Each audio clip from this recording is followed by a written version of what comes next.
Thank you for tuning in to Shared Hope International's Invading the Darkness, an anti-sex trafficking podcast.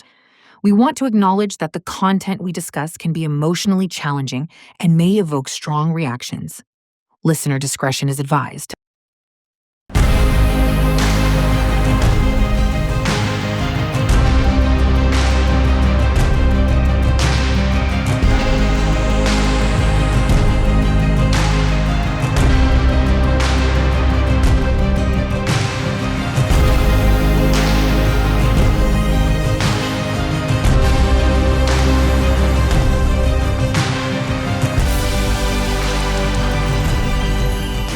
Hi, everyone, and welcome back. This is a season finale of season 3, and we will be moving on into season 4 here pretty soon. But we really just wanted to kind of go back in time and reflect on what season 3 has done for Kim and I. Maybe even shed some more light on what season 3 was supposed to mean for all y'all. But I'm pretty sure you got it. But I know that this season has been pretty powerful. Every story shared was a reminder of why we do what we do, why this work matters. But I just walked away from each conversation just feeling both challenged and encouraged. What about you, Kim? Yeah, absolutely. 100%, Yvonne. Awesome. Oh my gosh. Kim, I know that people are going to, well, what's your favorite episode? Or what interview did you like the most? And the thing is, they were all amazing, and it's hard to just choose like one, but I want to reflect a little bit. The 2 episodes that really stood out to me were John Michael and Odessa. And bear with me here. John Michael's vulnerability as a male survivor really broke down the barriers. His honesty, it helped shine a light on a perspective that is often overlooked. And that just meant a lot to me. Yeah. What was it? He's listen, believe, and don't judge. I mean, it's perfect.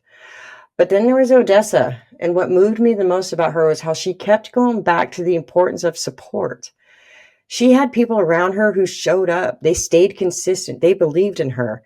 And she made it so crystal clear that was the crucial part of her healing. She said something along the lines, and it's always going to stick with me, but if you don't have support, you need to find your support. And that's just powerful. But on top of that, the way she talked with authority in Christ, that was so very important. It was everything. Her faith wasn't just something she mentioned. It was something she lived. You could just feel it in every word that she spoke. The kind of spiritual strength, it just changes the atmosphere. Yeah. And what was Survivor story stood out most to you, Kim? Yeah, Yvonne, I think the 2 that really stood out to me were definitely Tiffany and Amber. And the reason why is because it is something that we are passionate about as survivors ourselves. You know, you have one that was victimized and then treated like a victim, and the other one was victimized and treated like a criminal. And so that's the difference when you have trauma-informed care on the front lines with law enforcement and all the agencies that support them. Is it matters. It matters that one is being treated like a criminal and thrown into prison, and the other is actually being treated as a victim and receiving the resources and support and services that are so needed for us to pick up all of these fragment pieces of our life and try to move forward and reclaim our identity and our victory and learn how to start actually living to become a champion and thriver in life and in this space, right? And so when I just look at both of their stories and I sit and I meditate on what it looks like when we do not treat them as victims as we should be doing on the front lines, it makes all of the world of the difference. It makes the difference of how they can move forward and how they can really just realistically start over, right? Because Tiffany lost many, many years being criminalized and thrown into prison. And there's just some pieces that, as you and I both know, Yvonne, like you can meddle them together, but it's like a mirror. When you drop it on the ground and it's broke, there's just some pieces that are so fragmented and small that just do not go back into the same place. And even though you may make that mirror somewhat put back together, right? If you glue it all back together, there's just other pieces that you just can't. And so those pieces of Tiffany's story, those pieces of her life where she sat behind prison and didn't receive those resources, those are the years that she is not going to be able to ever get back. But had she had the right support and advocacy up front from our frontline workers, then she wouldn't have lost those years that are so crucial. Well, wow, you're right. That moves into our next piece of why do we believe in Just Like Me, or why do we believe in the podcast and putting them together, right? And I Yeah. believe that Just Like Me, because it's about justice, it's about truth, it's about stopping the unjust incarceration of the domestic minor sex trafficking victims. These are our young people who were abused, exploited, and trafficked. And then they were punished for the very thing they were forced to do just to survive. Many of them are still incarcerated today for crimes they never should have been held accountable for. And that's just not okay. But we want to see them released. We want their stories to be heard. And we want to see laws and systems change so it never happens again. This podcast just isn't storytelling, it's a space for truth telling. It's here to give survivors a voice, and it's here to wake people up. It's to stir the hearts and minds so that listeners don't just feel something, but they do something. It's a space that says, you cannot unhear this. Now, what will you do? Because these aren't just statistics or headlines. These are real people, girls, boys, people just like me. And that's why Just Like Me matters. It's because their lives matter. Yeah, they really do. And I couldn't have said that any better than you, Yvonne. Like, you nailed it home on there. And, they need people like us to stand in the gap, right? And not only that, but I'm going to go back to Odessa. As she said, if you don't have support, you better find support, because trying to navigate life outside of that, it's almost not even, feasible, right? And so, Curl, that is so good. I love that you brought up that perspective. That's why we're here, Kim, Yeah. So you can't undo that. But No. let's talk about themes or big takeaways, you know, especially because it goes into moving to season 4. Like, what's next, right? And one of the big themes was the need for training. Yep. Over and over again, we heard how professionals, whether in schools, law enforcement, or juvenile justice, they miss the signs or even cause further harm. And that's why we can't just raise awareness. We have to equip people with the tools to respond. Another theme was resilience. Every survivor that we spoke with, they showed incredible strength and the vision for what's possible. They overcame, and they are overcomers. Yes, Yvonne, I could agree with that. Absolutely. I think it's something that we need to continue to educate and bring awareness and training.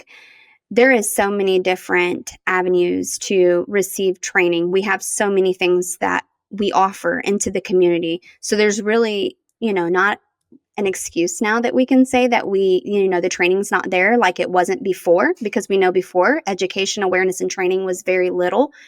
But that's not the case anymore, And so with all of the resources that Shared Hope has to offer, we have something for everyone. And so, with our ambassadors, with all of the different training platforms that we have, with the conferences that we put on every single year, like, these are all various platforms to get the education and training that the community needs to be able to do something about this cause. I'd love to say that no one doesn't know about this, right? But what I'm seeing in the community still, even in community engagements, is there is actually still people out there that saying, well, I didn't know human trafficking existed here in the United States. Can you tell me more? And you would think, with all of the education and awareness that has been going on for the last decade, that people would know by now at least HT 101. But I am shocked and surprised when they say they don't. And so it's just a reminder for us to continue to again, educate, bring awareness, and ensure that we lead them to the trainings that are available for free through Shared Hope International. Yes. So that is why, as we move forward to season 4, we are going to be learning not just from survivors, but also from people in the field, those who work directly with our youth, policy, and prevention. We have to keep growing and learning as the field changes and evolves, and we can't stay stagnant. We owe it to our youth who are still being exploited. We owe it to our youth who have already been exploited and need to receive services and care. And that's why Shared Hope is so passionate about prevention and training, because without that next step, without real training and action, we can't prevent or protect our youth who are just like me. So we are beyond excited to bring on Mikayla Simeral to the podcast for next season. And Mikayla brings such a heart for justice and a deep understanding of what real training can do. And she'll be helping to host and lead conversations about what it means to be truly prepared to show up for our vulnerable youth. Well, I'm so excited to welcome Mick to the show. Mick, thank you so much for taking the time to join us here on our podcast. Would you tell us a little bit about yourself, please? Yeah, absolutely. I'm so excited to be here for the wrap up of season 3 and to move it on into season 4, talking about training. I've been in the field of anti-human trafficking now since about 2016, 2017. I started as a missions pastor and I saw it on a global level, right? So I saw it in other countries, like many people in America think like, oh, yeah, that happens in Germany. That happens in Guatemala where I was seeing it. But when I came back to the stateside, I was always like, but it's happening here too. It just looks different, right? And so I knew that I wanted to do something about it here in America. So that's when I started working for a small nonprofit, actually with Kim in Florida. And I was doing direct services with survivors that were ages 10 to 24. It was very powerful work. I also got to see a lot of needs and a lot of gaps in services. So that's what kind of led to me working with Shared Hope to be on the prevention side of things, because that's one of the main things we focus on at Shared Hope is prevention, right? And under prevention is training. There were so many instances in the field where I saw, this could have been prevented if this person was trained this way, if they saw it differently. So now at Shared Hope, I'm the director of training, which is very exciting. And I can't wait to see how it grows and how we can get our trainings to, a bunch of different populations to help kids. Yeah, it's so good. So as you have been following along with us on season 3, what has stood out to you the most? Oh, so much, right? And I know that you all have touched on many things throughout the season. You've done a great job just debriefing and talking about why it's so important to amplify survivors' voices in the field. I think for me, one interview that really stood out was Michelle, because for someone like her to have been through what she went through in her childhood and with her family, and then saying that she didn't even know what she had gone through until she went to a training, right? So even training can help survivors, help them make sense of what happened to them when they were going through it. And sometimes they don't realize it until they're adults, like Michelle. And so I just thought that was really powerful for her to mention that, really brave of her to say, I didn't even know what to call it, until I was farther removed from it and received training. So I really, really loved that interview. Yeah, it was a really great interview. And so what do you feel like the importance of having a trained and informed community would do for us? So much. And that's what I'm excited to bring to season 4 is we have so many powerful interviews that show what training can do, the positive things it can do to change situations for people, whether it's direct intervention in the moment or whether it's something that's helping with restoration later in someone's life. So we're going to be hearing from a lot of attorneys, a lot of survivors, a lot of victim advocates and people who are working directly with kiddos and how training can impact them for the better. And kind of what you were saying earlier, Yvonne, about Odessa, right? And I saw this too working in the field, that showing up, being that consistent person for someone can make the biggest difference. And I want to take that a step further and say, we can show up better trained. We can show up ready to provide the services that they need as a social worker, as a nurse, as a law enforcement agent, you know? So I think that's what you can tell I get really passionate about this topic, but I want us to keep showing up ready to provide the services that's needed for this demographic, because it's such a unique type of trauma that's experienced. And that's what I saw as well working in the field. And you literally just led me into my last question that I had for you, Mick. And that was going to be, is what can you share with our audience about what they will be seeing and they can expect in season 4? Yeah, in season 4, it's going to be just more incredible interviews from people that we trust, we partner with at Shared Hope, and that we see are doing incredible things across the nation for survivors, with survivors. We have more survivor interviews and discussions that we're going to be having. So I'll be on the podcast quite a bit next season, along with both of you. And hopefully we get to hear from even more survivors about why training matters, why showing up ready can make the difference between, like you said, the difference between a case like Tiffany or Amber, right? Whether being seen as a human in the field rather than a criminal in the field. So that's what we're going to be seeing more of next season, and just kind of sharing with people what we have to offer at Shared Hope to make sure they are informed and they show up ready. Yeah. Yeah. Well, Mick, we appreciate you being on the show. We look forward to having you more in season 4 and the opportunities that will bring.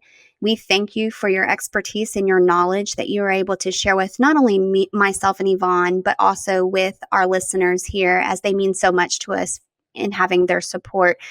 And so thank you for joining us today. Thank you. Well, I am excited to see the two of you work together again so closely. And Mick, as always, it's a joy working with you. And so we just get more of each other. And so I'm looking forward to it. So thank you so much for joining us. Me too. And here's to season 4, right? Yeah. Yay.